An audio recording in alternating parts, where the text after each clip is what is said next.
আসসালামু আলাইকুম রহমতুল্লাহ বরকাতু। আশা করি সবাই ভালো আছেন এবং সুস্থ আছেন।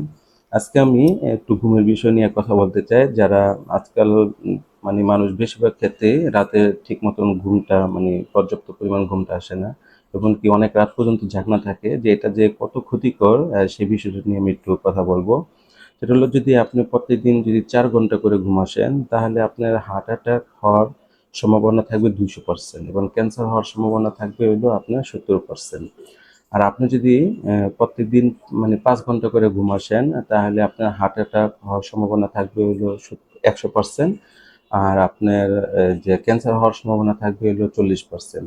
আর আপনি যদি যে 6 ঘন্টা করে যদি ঘুম আসেন নিয়মিত, তাহলে আপনার হার্ট অ্যাটাকের সম্ভাবনা থাকবে 30% এবং কি ক্যান্সার হওয়ার সম্ভাবনা থাকবে হলো 20%। আর যদি আপনি নিয়মিত 7 ঘন্টা করে যদি ঘুম আসেন, তাহলে আপনার এই দুটোটা রিস্ক থেকে আপনি মুক্ত থাকবেন। তো সেক্ষেত্রে আমরা মিনিমাম যেন 7 ঘন্টা ঘুমাতে পারি সেই হিসাব করে আপনি কিন্তু ঘুমানো উচিত। কারণ আপনি সকাল কয়টার দিকে ওঠেন সেই হিসাব করে আপনি রাত্রেবেলা ঘুমটা ঘুমাতে হবে আপনার। আর যদি এটা আপনি যদি রেগুলার এরকম করে করেন, তাহলে আপনার শরীরের ইমিউনিটিও অনেক কিন্তু কমে যায় এবং নানা ধরনের সমস্যা কিন্তু তৈরি হয়।